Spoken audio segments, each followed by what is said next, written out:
Al debatir quitar el registro al prófugo Cabeza de Vaca como candidato a diputado plurinominal del PAN, el consejero perredista del PRINE, Uquibe Espadas, inició su intervención saliéndose del tema, cuestionando el modelo de cuotas y su efectividad, argumentando que está fundamentado en un profundo desconocimiento de la realidad política, especialmente de las comunidades indígenas y afrodescendientes. Criticó la discusión sobre la pertenencia étnica de Mario Moreno en Guerrero, señalando que este tipo de debates eran anacrónicos en el siglo XXI y reflejaban falacias impuestas por el Tribunal Electoral. Espadas abogó por modificar este sistema de cuotas y se mostró reacio a votar por su exclusión antes de ello, enfatizando que el derecho de elegir a los representantes debe residir en la ciudadanía y no en una autoridad que otorga patentes. Fue entonces cuando Espadas respondió al cuestionamiento de Fernández Noroña, quien tras oír al gato perredista del señor X, expresó su percepción sobre la necesidad de separar los temas en discusión, el de Cabeza de Vaca y cuestionó si uno de ellos debería haber sido abordado en primer lugar, pero a pesar de no ser un experto en la materia, señaló que al observar las fotografías percibía rasgos que podrían asociarse con la afrodescendencia, destacando la importancia de las comunidades que, debido al racismo y la discriminación, no se identificaban previamente como parte de estas poblaciones, pero ahora están reclamando su pertenencia.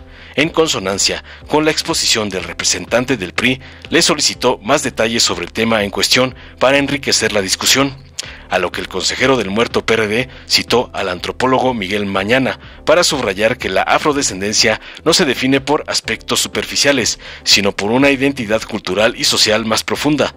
También señaló la dispersión geográfica de las comunidades afrodescendientes e indígenas en México, argumentando que las reglas para proteger sus derechos deberían adaptarse a estas características específicas, reconociendo la diversidad dentro de estas poblaciones. Veamos enseguida cómo el doctor Noroña pone en su lugar al INE y a sus narconsejeros por usar otros temas para quitar la candidatura a Cabeza de Vaca, como les manda su amo, el narcoampón Claudio X González. Consejero Uquibe Espadas, adelante. Gracias, Presidenta. Estamos pagando las consecuencias de un modelo de cuotas probadamente disfuncional, que se basa en un profundo desconocimiento de la realidad política, en especial de las características y condiciones de vida, especialmente de los pueblos indígenas, también de la población afrodescendiente, resultado también de la derogación para efectos electorales del párrafo segundo del artículo segundo de la Constitución, que inconstitucionalmente derogó el tribunal, y de una creatividad fantasiosa que pretende forzar la vida de los pueblos mexicanos a un puñado de prejuicios profundamente racistas emanados de leer la realidad mexicana a partir de conjeturas de textos que tienen muy poco que ver con ello. Me refiero fundamentalmente al asunto de Mario Moreno en Guerrero. En verdad, tratemos de tomar cierta perspectiva de tiempo. ¿Ya se dieron cuenta de lo que estamos discutiendo? Este órgano está discutiendo si una persona es o no negra. ¿Neta? ¿A estas alturas del siglo XXI? Y esto tiene que ver con distintas falacias que el tribunal ha impuesto en el sistema electoral. La primera de ellas es que las personas en democracia no representan a quien vota por ellos, sino a quien se parece a ellos. Y vamos a ser claros, ¿quién debe representar a los afrodescendientes en México? Pues aquella persona por quien los afrodescendientes voten, no aquella persona que a priori de la elección la autoridad electoral decida que se parece o no se parece a los que se supone que va a representar. Y entonces, previo al criterio fundamental de la democracia, que es la elección de representantes, se decide que existe una representatividad anterior. Y eso no es así. Esto ha sido también un engaño para los pueblos afrodescendientes e indígenas. Primero, porque se ha hecho creer que cada poblado afrodescendiente o indígena tiene la posibilidad de tener un diputado o diputada federal. Y eso es mentira. Para empezar, por el tamaño poblacional de la representación que portan los y las diputadas federales. Estamos hablando de que el promedio en la última distritación fue de 415,000 personas. Eso significa en la práctica que el que una comunidad no reconozca a cierta persona como parte de su comunidad, de ninguna manera puede significar que esa persona no pertenezca al pueblo al que pretende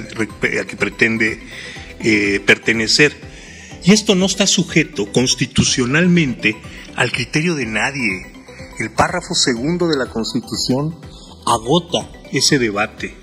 La autoconciencia de su pertenencia a un pueblo es lo que, de acuerdo con la Constitución, hace que los derechos correspondientes a esa población se le apliquen o no. Solo la absurda supresión de ese derecho hace que estemos en estas discusiones. El tribunal se ha excedido. El tribunal jugó al aprendiz de brujo, pensando que quienes escribieron la Constitución y las convenciones y establecieron la autoadscripción, pues eran demasiado tontos y que necesitaban de su luz. Porque ¿qué es eso de la autoadscripción?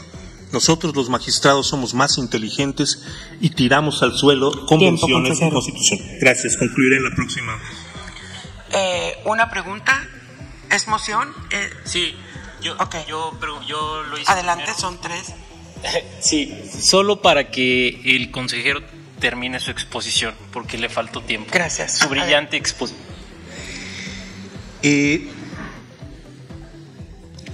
Todo esto parte de una perversión en la interpretación del derecho que el tribunal ha consagrado hace mucho tiempo.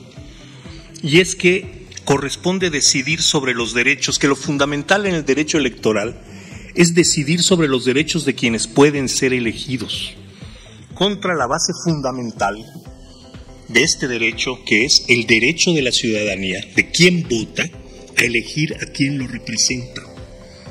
Desde la perspectiva de los ciudadanos, este modelo de cuotas es absurdo, porque se basa en que quienes pretenden ser electos compitan ante una autoridad para obtener una patente.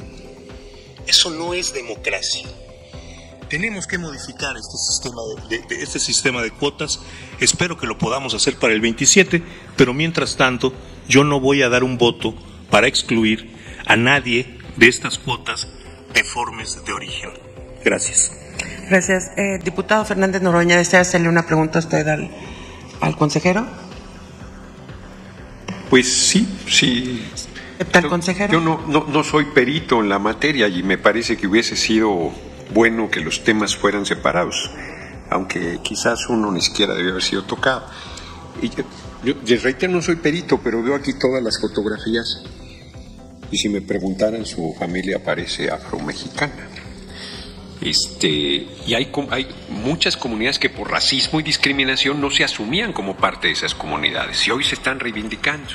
Entonces, yo comparto con la representación del PRI, que ha sido brillante la exposición, y me parece que podrías abundar en algún elemento más. A ver, el asunto de la identidad es un asunto que ha llevado décadas de discusión de la antropología, independientemente de muchos grupos políticos. Y cito acá a Miguel Mañaná, el maestro Miguel Mañaná, al que cariñosamente, y él también se denomina a sí mismo el negro, porque efectivamente es negro. Y lo primero que él me enseñó sobre este debate es que la negritud no es un asunto epidérmico. Es decir, uno no tiene que parecer afrodescendiente para ser afrodescendiente. Y esto me parece que es algo que con distintas variantes se aplica también a los pueblos indígenas. Y no nos olvidemos de otro factor. Los afrodescendientes en México están geográficamente muy dispersos, demográficamente muy dispersos, de forma tal que, y eso espero que algún día tengamos la capacidad para reconocerlo, tanto por afrodescendientes como para indígenas, las reglas para proteger al conjunto de los indígenas y de los afrodescendientes, que son muchísimos y están muy dispersos territorialmente, tienen que ser distintas de reglas mucho más específicas para proteger a las comunidades indígenas y afrodescendientes, que tienen números muy menores de población, pero que al mismo tiempo tienen características sociales y culturales propias, distintas del grueso de la población indígena y afrodescendiente que ha migrado. Muchas gracias. Gracias, consejero Ukib. Dale en me gusta, suscríbete, activa la campanita y compártelo para que más gente lo vea.